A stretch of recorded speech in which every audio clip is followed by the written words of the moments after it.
Jai Sitaram, Namaste.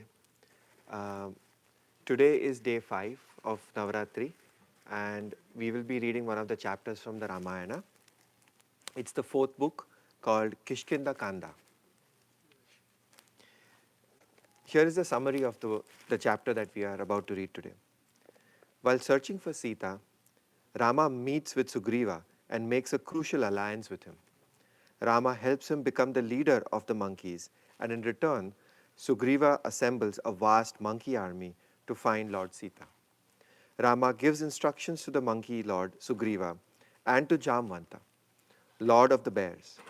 The monkeys and the bears carry their characteristic weapons, rocks, and uprooted trees to free Sita. The Monkey Kingdom, alliance with the monkeys. Besides Pampa Lake, the season of spring had carpeted the soft turf with blue and yellow flowers, covered with the trees and creepers in blossom, and wafted black honeybees among the perfumed blossoms. Rama could think only of Sita. The lotus flowers on the lake reminded him of her. He heard her calling him to see the beauty of the waterfalls and smelled her in the scented flowers. Without her, he could not live. Perhaps she will give up her life when she sees spring without me, he spoke aloud.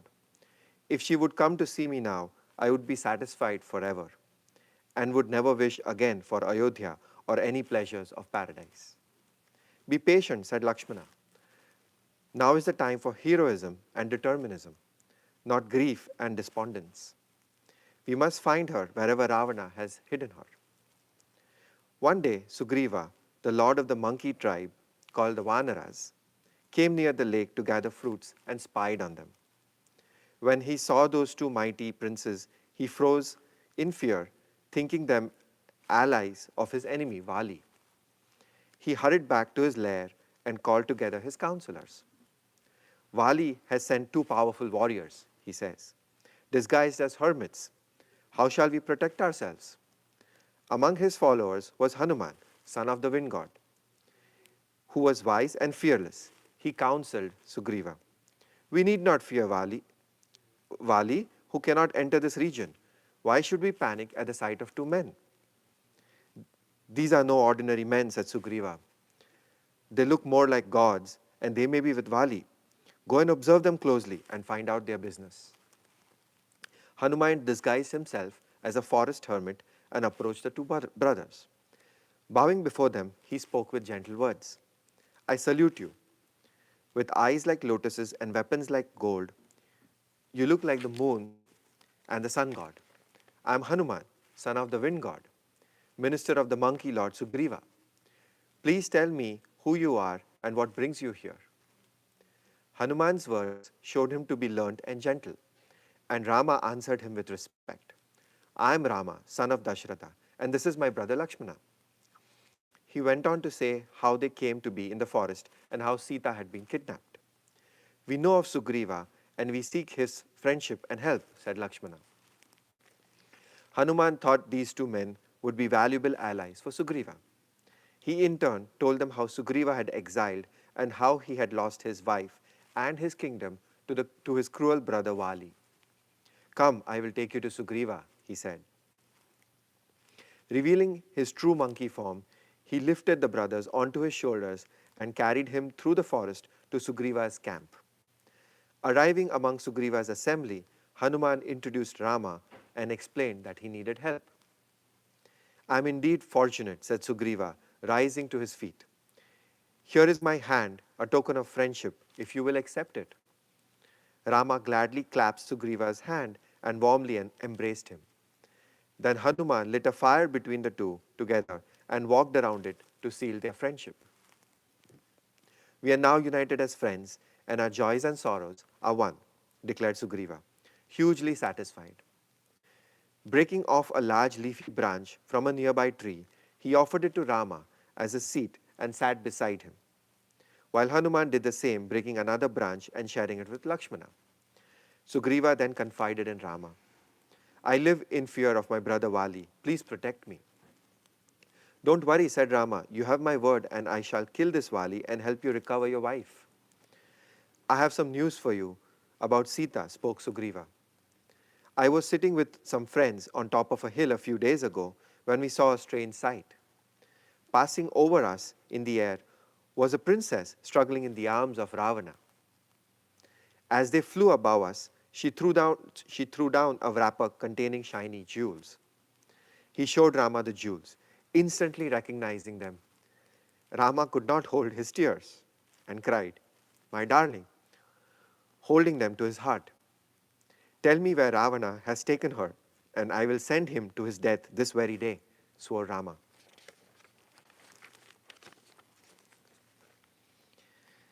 "I do not know where Rama lives or where he is or he has taken Sita," confessed Sugriva.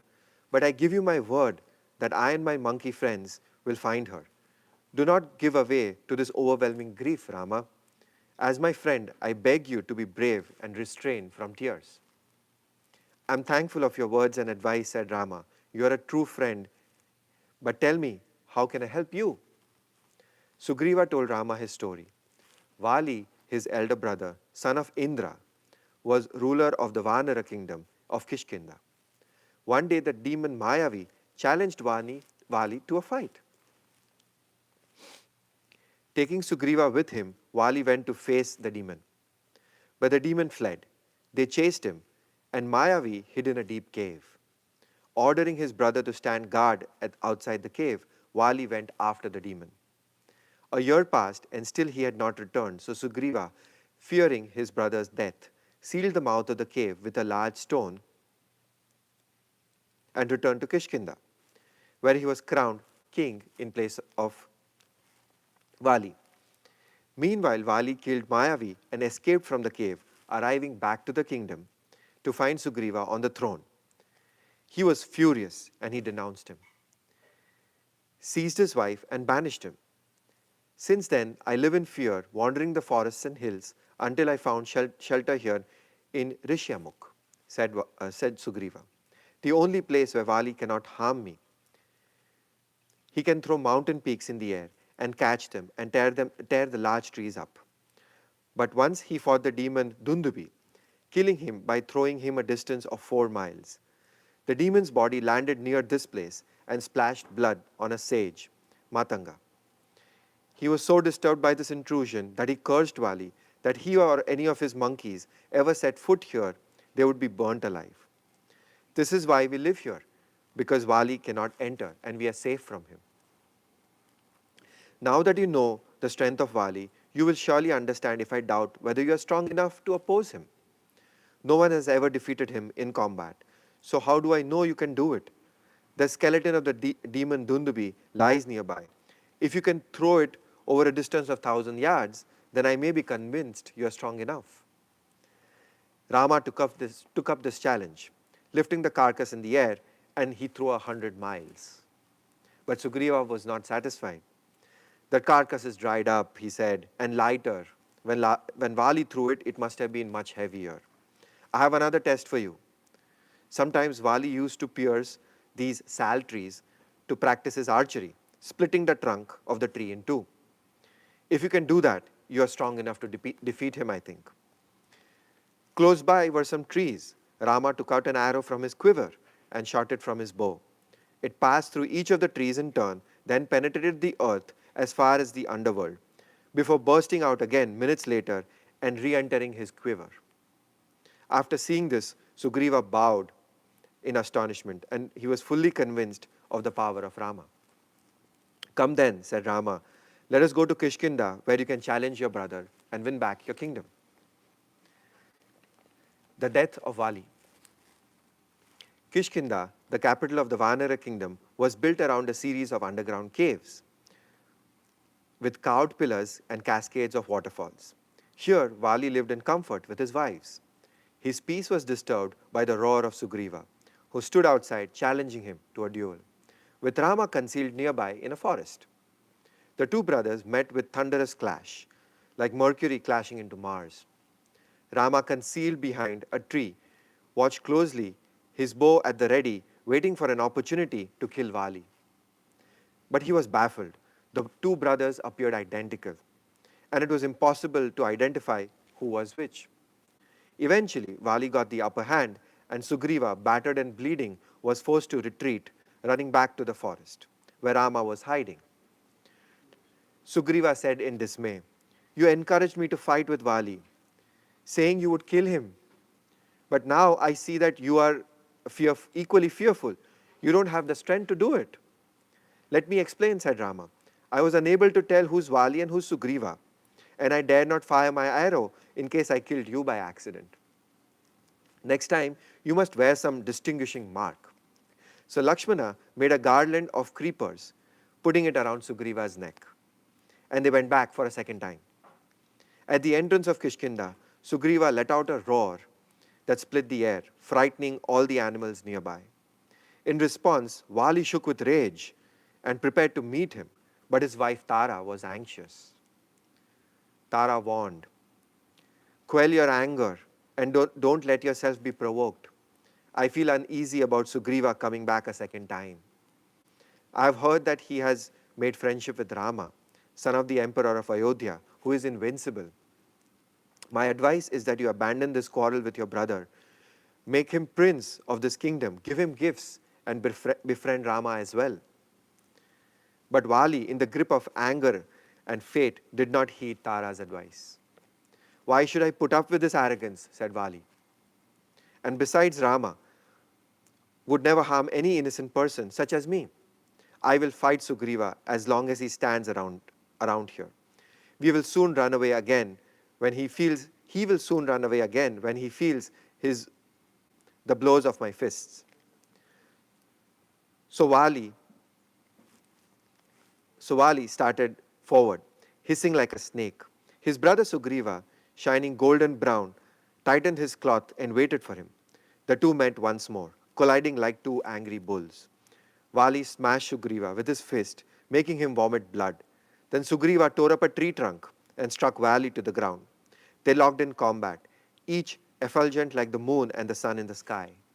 They fought with tree trunks, boulders, fists, feet, arms, and legs, roaming about the forest, smeared in blood like two stormy clouds. Vali started to get the upper hand, and Sugriva, desperately looking around for Rama.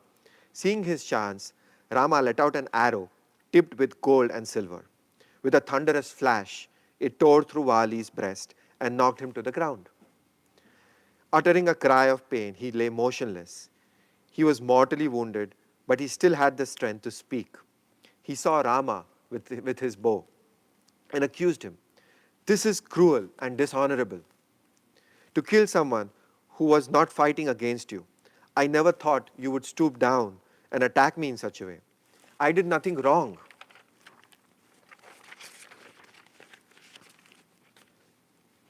"I'm an innocent monkey who lived in the forest, eating fruits and roots.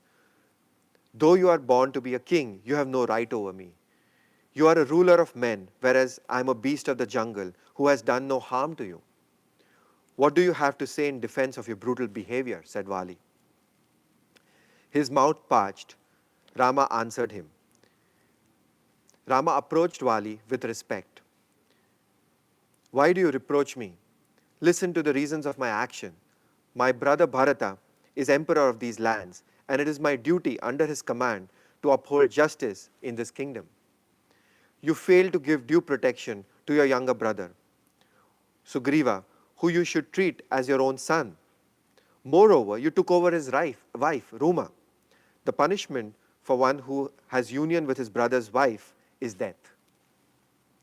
These are my reasons for slaying you, as well as to fulfill my word to your brother that I would help him recover his wife and his kingdom. I have acted as lawkeeper for your own good, because the religious laws state that a criminal justly punished is absolved of all his sins and ascends to heaven.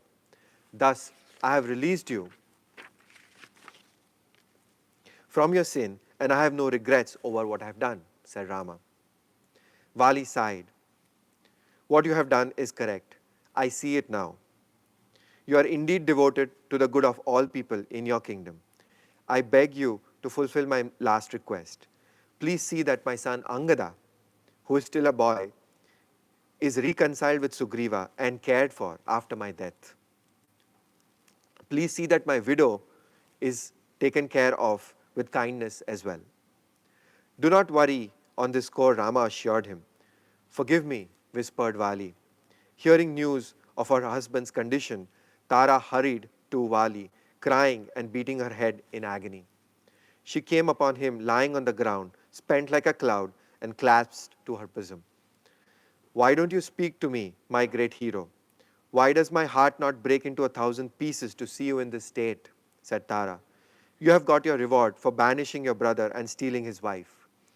If only you had heeded my advice. Here is your son. Come, Angada, see your father for one last time. Vali glimpsed at his brother Sugriva standing before him. Forgive me, Sugriva, said Vali. I was carried away by the forces out of my control. I am about to leave for the abode of death, and I want to take the throne and rule. I want you to take the throne and rule over Kishkinda. Please look after my son Angada as if he was your very own, and be considerate to Tara, and always listen to her advice, for she speaks very wisely and truthfully. Accept Sugriva as your brother, Vali said, and serve him with devotion. Do not be overfond of others, nor without affection, but always seek balance. With these words, Vali breathed his last breath. Sugriva was overcome with remorse after hearing his brother's dying words and thought of ending his own life. Tara also wanted to die. You're wise and patient, she prayed to Rama. Please kill me with the same arrow that killed my husband, and then I can be reunited with him. Do not despair, Rama said, for this world is made up of happiness and sorrow in equal measure. You will find happiness under the protection of Sugriva, and your own son will be Prince Regent. Therefore, do not lament. Rama then helped them with Vali's funeral. They carried his body in procession to a lonely spot by the river, where a funeral pyre was built with sacred hymns were chanted. As the hills echoed to the crying of his wives and the Vanara women, his body was enveloped in flames, and he departed to the long journey to the next world. Rama patiently watched as Sugriva and his companions bathed in the river to purify themselves after the funeral. Hanuman walked up and spoke. We will now take Sugriva to Kishkinda and crown him king. After he has been ceremonially anointed and bathed, please come and feast with us in our royal capital, Lord Rama. Thank you, Hanuman, said Rama, but I cannot indulge in the comforts of Kishkinda. I have taken a vow with my father to stay in the forest until 14 years are up. Thus Sugriva, with the help of Rama, got back his wife Ruma and the kingdom and lived happily ever. Meanwhile, the monsoon season began, and the rains made it impossible for Rama and his allies to track down Ravana and Sita. You all enjoy yourselves, said Ravana. I will live with Lakshmana in this cave until the dry season comes by. In 4 months, when the rains are over, our search for Sita will resume.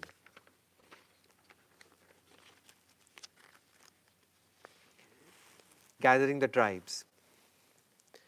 After 4 months, Hanuman looked out and saw a clear sky. The rains were over, and it was time to repay the debt to Rama. He went to Sugriva and found him intoxicated in the embrace of his wife Ruma. Do not forget your friend Rama, who has done you good and a great service by killing Vali. He is waiting to hear what you are doing to help him find Sita. Sugriva stirred in action. Call for Nila, he commanded. Tell him to muster the monkey army from near and far. All monkey warriors must be within here in 15 days. Sugriva then returned to the arms of his mistress. But Rama heard nothing. He was not aware of Sugriva's commands. He felt the change of the seasons and the warm nights coming back. He called Lakshmana. Go and speak to Sugriva. Tell him not to forget his promise. And warn him that if he does not help me, I am quite capable of killing him too. Lakshmana set off in the earnest to fulfill Rama's advice. As he angrily entered the caves of Kishkinda, the guards fled to inform Sugriva of Lakshmana's arrival. Sugriva, however, was still held up and in a drunken stupor. Hanuman impressed upon him the seriousness of the situation. You have lost track of time. Now go quickly and appease Lakshmana, he urged. Bow low and ask for forgiveness from Lakshmana and Rama as well. Lakshmana was ushered in to Sugriva's private quarters. He saw beautiful girls decorated with tinkling ornaments. The lovely Tara, Sugriva's wife, emerged in a languid pose, still intoxicated. What displeases you, Prince Lakshmana? She said softly. Your husband appears to have forgotten his duty to Rama. For the last 4 months, he has indulged in wine and lovemaking and seems unaware that it is now time to fulfill his duty to Rama. I have come to remind him. Please forgive my husband, says Tara. He forgets the passing of time under the sway of passion. However, he has already sent for thousands and millions of monkeys and has shaken off his sensuous mood. Tara beckoned him into Sugriva's presence, where he beheld Sugriva lying like a god on a soft couch, embracing Ruma and served by young women, his eyes rolling with intoxication. Lakshmana angrily rebuked him. You are decadent and ungrateful. You have accepted Rama's services but not returned them. Rama wishes me to warn you that if you do not honor your agreement with him, you will go the same way as Vali. Sugriva got up quickly. Do not speak harshly to my husband, pleaded Tara. He meant no harm. To please Rama, he would give up his throne and even even Ruma and myself. He is prepared to kill Ravana, but we must first defeat Ravana's army, which is said to consist of thousands and billions of Rakshasas. Therefore, we have sent for millions of monkeys, baboons, and bears from all the four corners of the world. Today they are due to arrive. After Lakshmana had been placated by Tara's words, Sugriva ventured to speak. I owe my good fortune to Rama and I will repay him. Please ask for forgiveness. Forgive my harsh words, spoken out of concern for Rama, said Lakshmana.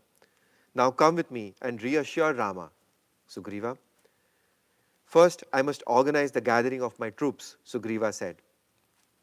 He called for Nila again. Send out a second wave of messages to hasten the mustering of forces from far and wide. Tell them they must obey my loyal command or suffer death. In a moment, these messages took to the air, flying with the speed of mind. Along with the migratory routes of birds, they fanned out across the world to gather monkeys from seashores, mountains, forests, and lakesides. When all was in hand, Lakshmana took Sugriva before Rama, to whom he bowed. Now the time has come for our great adventure, said Rama. At this very moment, announced Sugriva, the leaders of monkeys, bears, and baboons are on their way to join us from all over the world, followed by the troops in numbers of thousands and millions. Rama embraced him. As they spoke, a dust cloud rose from all sides, veiling the sun. The sky darkened and the earth vibrated with the rumbling of millions of feet and innumerable monkeys pouring into the valley from all sides.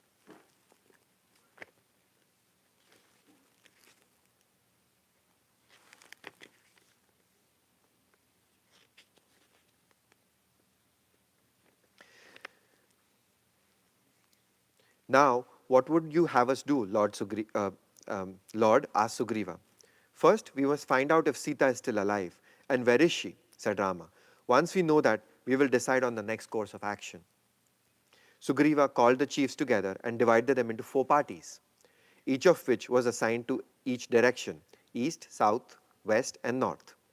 They were told to search all the lands as far as the great mountains encircling the earth, beyond which no human or monkey is allowed to pass, and return to within a month and report on the status of Sita. Whoever found Sita was promised ample reward. Amongst these chiefs, Hanuman was sent south with Angada, the son of Vali, Nila, the army chief, the son of the fire god, and Jamvant, the lord of the bears, and the son of Brahma. Sugriva spoke to Hanuman. None is equal to you, Hanuman. You have the speed and agility of your father, the wind god. I'm relying on you to find Sita. Seeing Sugriva's confidence in Hanuman, Rama was convinced that he was the one who would find Sita. So he took him aside and spoke to Hanuman. Take this ring inscribed with my name and give it to Sita when you find her. She will know this is from me and you are my servant. Your courage and determinism guarantee your success. I'm depending on you, dear Hanuman. Hanuman took the ring, touched it to his head, and bowed to Lord Rama. Shining like the moon in the clear sky, he set off with the sound of Rama's words ringing in his ears. The search for Sita. Once the team of searchers had been dispatched, Sugriva returned to his life of leisure and Rama was waiting. A month passed and the searchers from east, north, and west returned empty handed. We have explored all the mountains, forests, and rivers. We ransacked caves and dense thickets. But we have not encountered Rama nor Sita. We killed many demons, suspecting them to be Ravana, but we have found no sign of Sita. Our only hope now lies with Hanuman coming from the south. Hanuman's party, however, was not to be seen. They had gone south, the direction in which it was known Sita was taken by Ravana. With their strength and hope fading, they crisscrossed the region again and again, finding no trace of Sita. When their month was nearly up, exhausted from hunger and thirst, they came up to the mouth of a deep cave on the southern tip of the Indian peninsula. From inside the cave came a flow of cool, moist air, and around its mouth grew dense green foliage.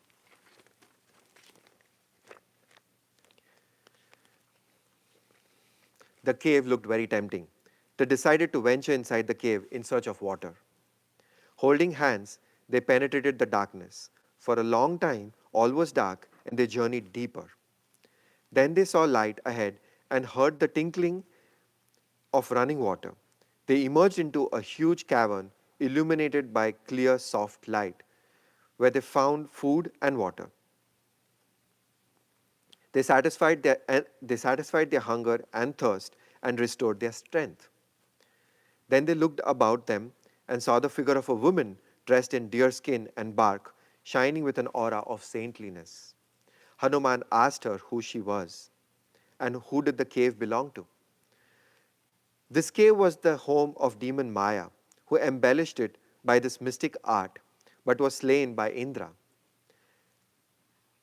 I am Swayamprabha, sent here to be its guardian. Hanuman told her of their search for Sita. Goddess, our strength is now restored by your generosity. How can we repay you? I want nothing from you.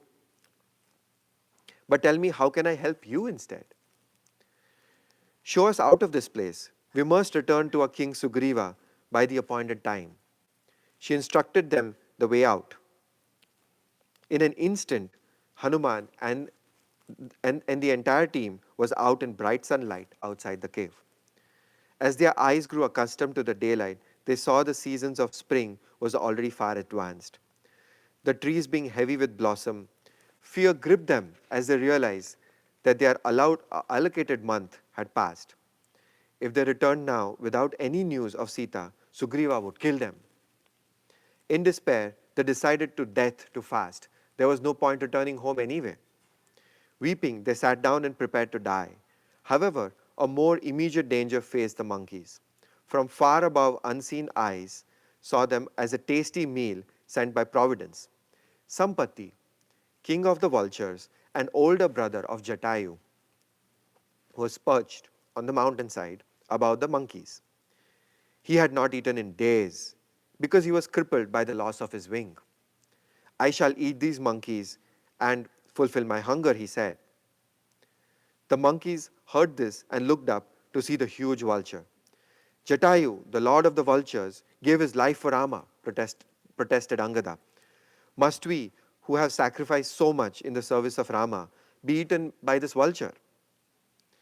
Sampati was bewildered to hear the mention of his brother Jatayu and the name of Rama, who he knew to be the glorious son of Emperor Dasharatha. Who is this that speaks of Jatayu, my brother, and of Rama? Help me down from this perch so I may speak with you. The monkeys, who were past caring, thought they might as well die as food for this vulture. They helped him down. They told Sampati the full story of Sita's abduction, Jatayu's death, and the monkeys' failure to find Sita and their consequent state of despair. Sampati was distressed to hear of the death of his younger brother Jatayu and eager to help in the search of Sita. I will not eat you, he said. Instead, I can help you find Sita. I once saw from this mountain a beautiful young woman carried away in the air by Ravana, calling out the name of Rama and Lakshmana. This was surely Sita, said Hanuman. Where did Ravana take her? Ravana lives in the city of Lanka, on an island 1,000 miles out at sea, and Sita is held captive over there. On hearing Sampati's information, the monkeys leapt to their feet. All thoughts of starvation escaped their minds. Excitedly, they took leave of Sampati and made their way near the shore of the Indian Ocean. Looking across the southern sea, they saw only the vast expanse of water, and their hearts sank. How could they cross such a large distance of 1,000 miles over water? Each of them estimated his ability in leaping, but some could leap 100 miles, some 200, some 500, but none felt confident to leap all the way to Lanka. Jamvan turned to Hanuman, who had kept silent all this time. Jamvan says, "You are the son of the wind god and are equal to him in your power to fly through the air. When you were a child, you saw the sun rising through the trees and mistook it for a fruit. You leapt into the sky to catch it, rising to a height of 20,000 miles. In anger at your audacity, Indra hurled his thunderbolt at you, injuring your jaw. Therefore, you are called Hanuman, meaning one with a broken jaw. To make up for this, Indra blessed you to meet death only when you choose to die. And Brahma made you invulnerable in combat. Now show us your prowess by leaping across the ocean and going to Lanka." While Jamvan spoke, Hanuman shook off his depression and grew to a colossal size. Whirling his tail in delight, he prepared to leap across the ocean. I can overtake the sun on its journey from east to west, or jump to the very ends of the earth, scattering clouds and mountains. Certainly, I can leap to Lanka. Looking for a secure foothold from which to leap, giant Hanuman climbed the nearby Mount Mahendra. He then trod on the mountain, trembled, releasing new springs and alarming deer and elephants, driving snakes from their holes. Concentrating his mind, Hanuman fixed his thoughts on Lanka and his divine Sita and prepared to jump. That ends our reading today. Thank you for joining us. Jai Sitaram.